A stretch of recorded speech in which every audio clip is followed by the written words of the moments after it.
We're a 13-year-old global media brand, and we're probably best known for our streetwear and sneaker coverage. As you can imagine, a lot has changed over the last decade in our market. Menswear has exploded. Believe it or not, in 2005 that was very different. Streetwear has become a global phenomenon, and sneakers has very much become a mainstream trend. Streetwear has not only taken the high street, but has really also taken the luxury sector by storm. Our core audience sits in the Gen Z and millennial heart, and they will be the driving spenders of the luxury sector and also of the lifestyle space in the future. The way we see it, this highly discerning audience that we speak with every single day across many different platforms really has unlimited choice in the future. You have to imagine that the internet and social media have made the world a small place, and this audience will increasingly care about sustainability, and they will increasingly make sustainability part of their choices because they can and because it aligns with their values. We consider ourselves very much a supporter of independent brands, and therefore I'm really excited today to be able to speak with a couple of independent brands about how we can best bring a sustainable footprint into their organizations. The explosion of streetwear really gives this category also a certain responsibility to make this subject addressed and to raise this issue on a global scale. It is important that we have this conversation and that we start having it more often. Of course, the change is happening faster amongst big brands, but we really need it also to happen from the bottom up. And that's why I'm so excited to be here with three friends of mine to discuss this today. I would like to welcome Tobia from Norse Project. I would like to welcome Jacob from Soulland and Dio from the Bear Scouts. Please give these guys a warm welcome.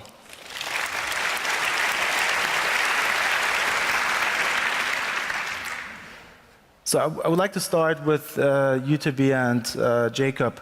Tell me, do you actually ever get asked by your customer today if your brand is sustainable or what you guys are doing in that space? Is that subject actually being addressed? No, not for us. Never been asked, actually. Okay, that's incredible. No, I mean, for us, I think it's more, our customers expect us to be automatically, in a way, sustainable, but more from the point of view that we manufacture a lot in Europe, and we care a lot about the quality of our products. And in Europe, they automatically assume that the conditions of workmanship are better, and when you source locally, there's a certain standard to be expected. And for us, that's a way to try to be more sustainable, because we cannot control the whole supply chain in Asia and everything that goes on, but we can visit suppliers close by and have a relationship with them. So that's like one way that we. So you both actually communicate to your customer that you do produce in Europe, I believe, yes. Right? For the most part. Yeah. So that is part of your communication. Yes. But it is less part of the communication to be explicit about the production being sustainable in certain ways or not. Yeah, we don't try to market it. Right. But we have some customers that really care. And some of our customers actually won't even buy products if they're not made in Europe. Okay. I mean, not many, but there are some that are really interesting. Care about it and like, why are you not making it in Europe? Okay. Like, well, we want to make the best. I want to hold the thought for a bit later in the conversation that, I mean, ultimately, some of your customers do care, but it's not really a subject matter of how you market your brands. And Tobia, you also made the point that it is actually something that is not so easy for you to communicate. So let's try to pick that up maybe a bit later. So explain me a little bit, where are you guys right now when it comes to development of a sustainability strategy with your brands? What's the status quo in your business, would you say? For us, it's until recently we've done very little.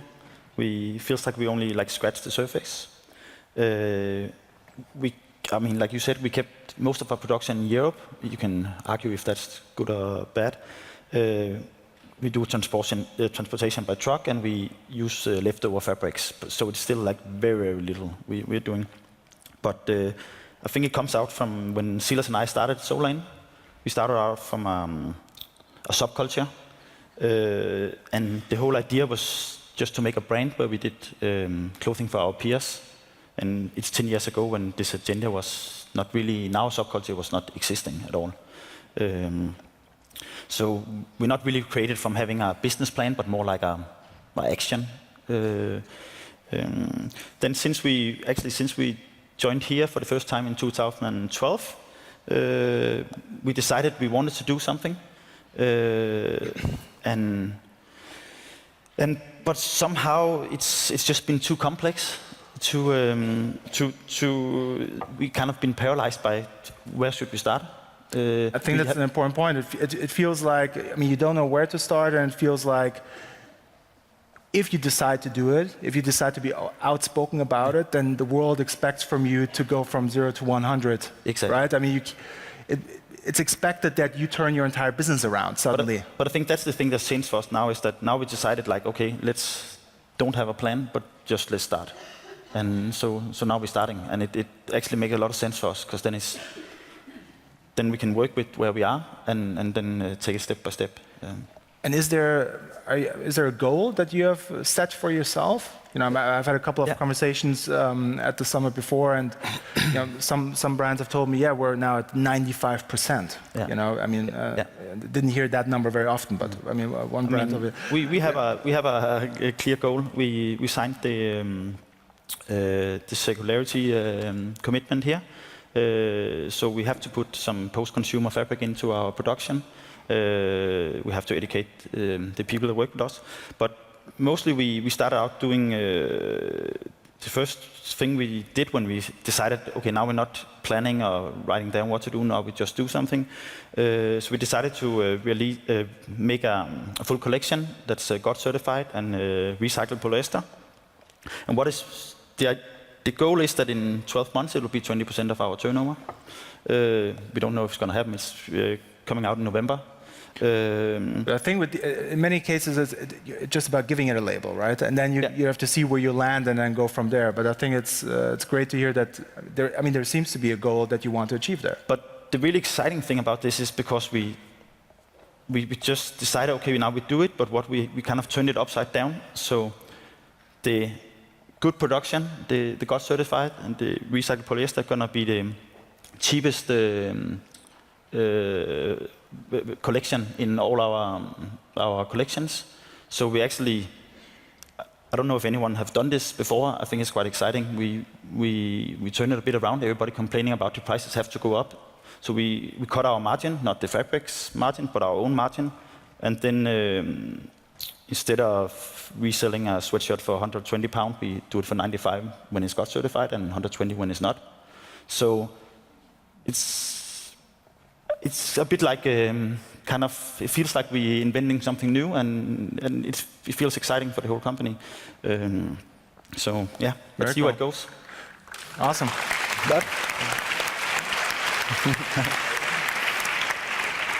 Tobia, what about you guys at Norse Project?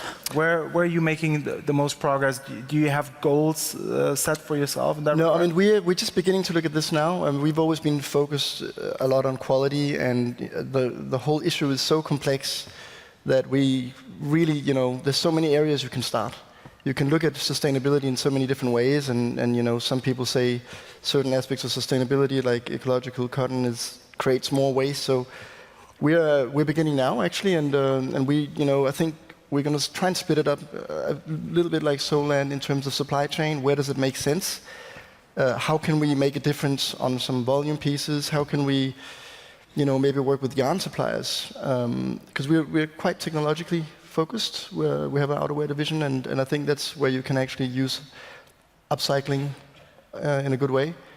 So that's we're beginning to look into that. And where do you think you could use the most support in order to make it easier for you to actually achieve those goals? I think, a lot of it is very technical, and there's a lot of assumptions where you don't, I think even consumers don't know what is really good, and I think there's been a sort of feeling from the consumer side also that when brands come with a hang tag saying something is ecological, there's a mistrust because they're trying to sell you something and you don't really know, is it really good? And so for us, I think what is good is already really difficult. That's the thing.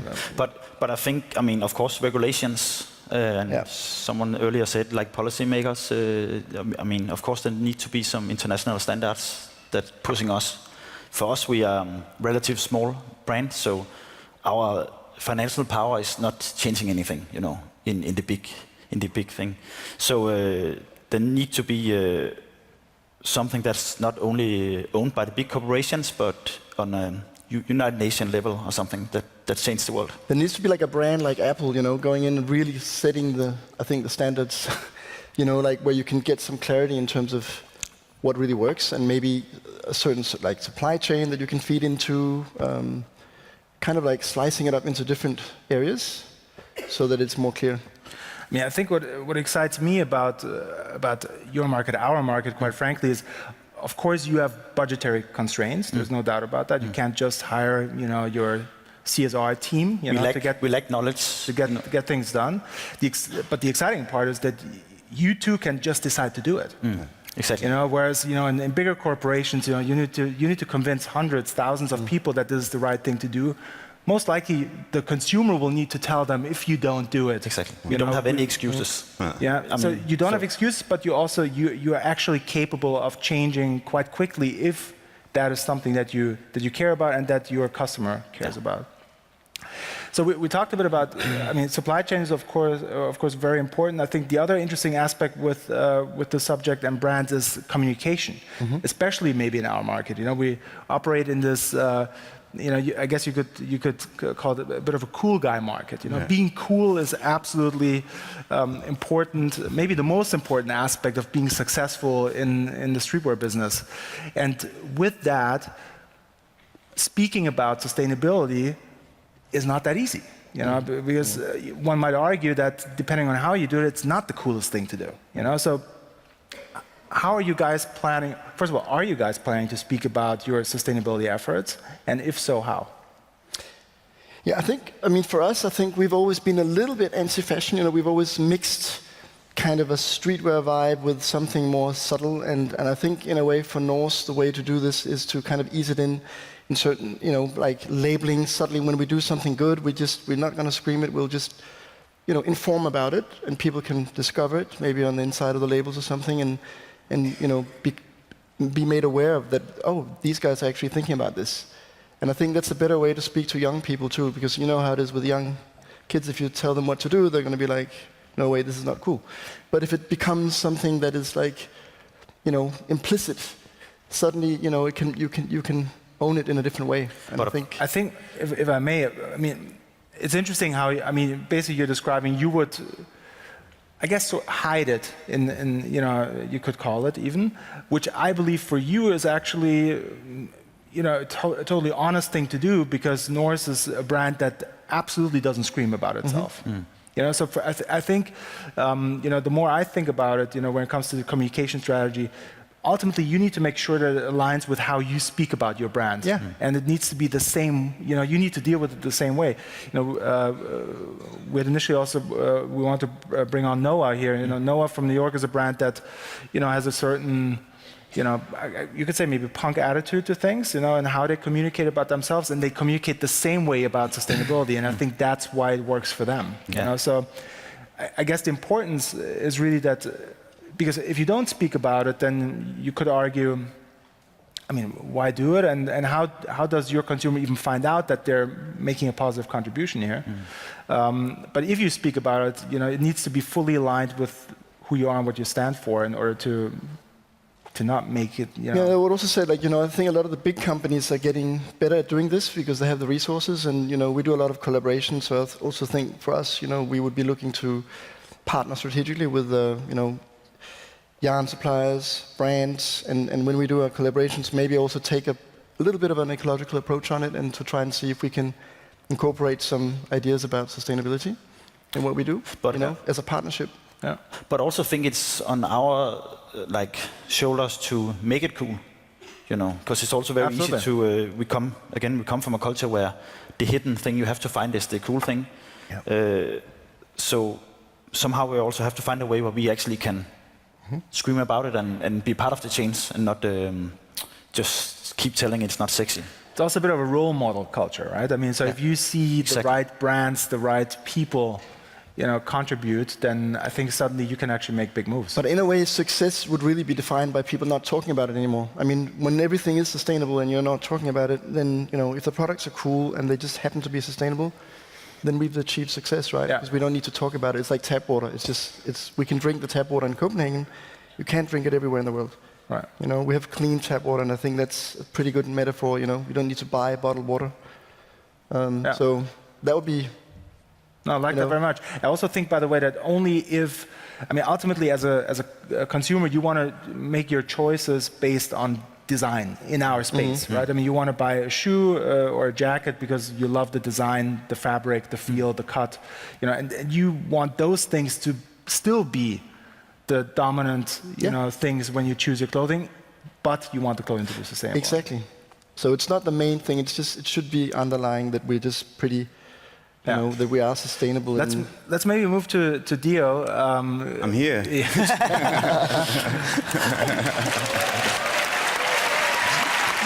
That's so sweet. I'm glad we've established that. So you support day-to-day brands such as Norse and Soulland, brands of all sizes, really, in defining and implementing a sustainable supply chain. So can you maybe tell us a bit more about how you do that, and what are the best ways, in your opinion, to help smaller brands? So it's really funny, for the Bear Scouts, we work only with influential brands, and most of them are youth-inspired or youth-influenced. And that's because we really believe that the youth are really impacting fashion, and especially streetwear. And we all know that when we look at Louis Vuitton and Supreme, or any of these new collaborations or these types of focuses, it really means that those types of brands are having a trickle-down effect to other brands. And focusing there and helping these brands to navigate the treacherous waters of sustainability and what that means and what that could mean for them is what we do.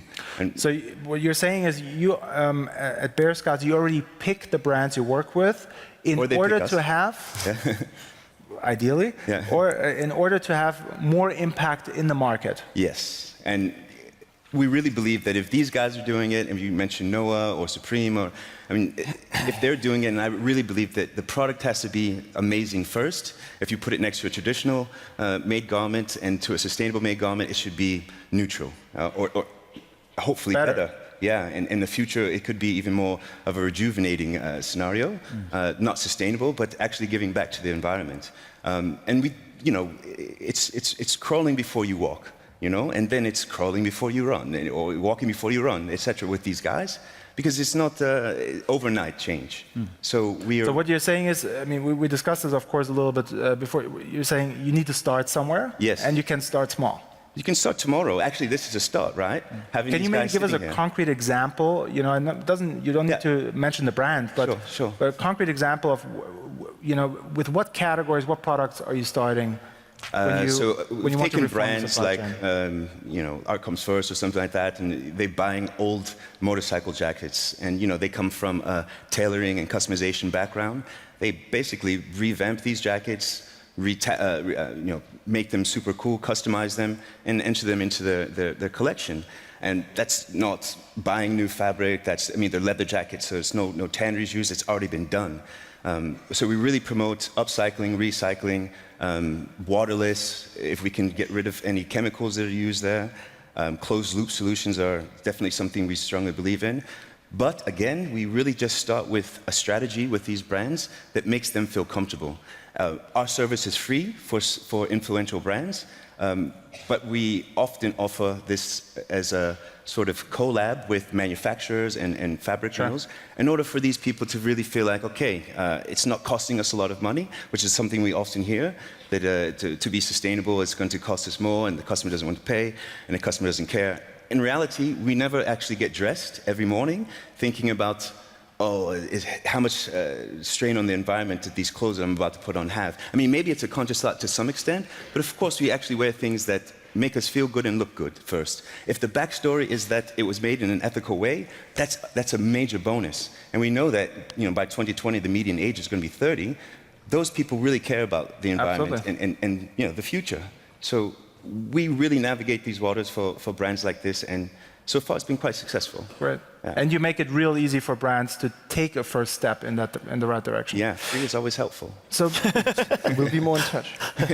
So why do you think is it so hard, or why do you think brands are hesitating so much to speak about sustainability?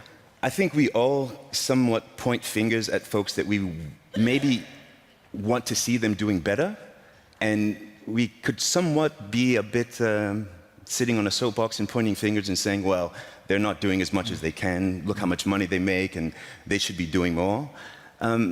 We have to kind of open our doors and just say, okay, we know they're not where we would like them to be, but the fact that they come and have the discussion is already a lot. So the current mood or environment is the pointing finger environment to some extent, and I think that scares them. It scares them away. Sure. And already they think they could be doing more themselves, but they just don't know how. So this is where we actually come in. So any change is good change, right? It's a start, right. Yeah. So now I want to ask my last question. We have a fantastic forum here for change, and if you can, speak in front of this crowd, what support would you want to see from the industry to help you set and get to your sustainability goals? Oh, that's such a big question.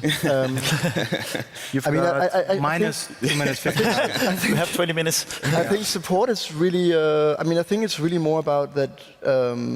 We need to think about this more in a holistic way and say everybody wants to help with this cause. We're here. There's a lot of people here today, and I think it's because this is becoming a universal thing. So I think by the industry support is maybe the major players really starting to enact some better behaviors, because we are, consumption of fashion has, if you look at it statistically, there's more clothing being sold and it's being used for a shorter time. So the big guys that are selling fast fashion need to do less product and make it better. Get the prices raised up a bit, maybe do better products, and also allow the whole market to, to be more focused on quality, which will also allow smaller brands like us not always competing on, faster consumption and better margins, but actually, doing better products, educating the consumer so that everything gets lifted, elevated. I think it's really about awareness. Yeah. So it's more like it's a holistic thing. I believe in regulations.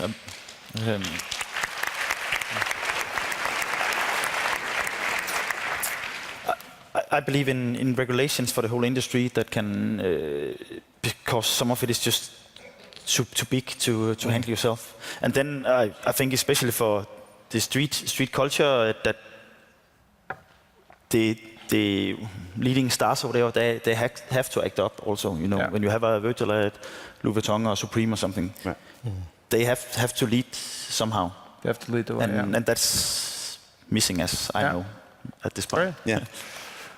Great. Well, thank you so much, guys. It was great to talk to you today about this, and I'm really excited to support you on the communication side of those efforts in the future, and to speak about this more frequently. Thank you very much. Thank you very much.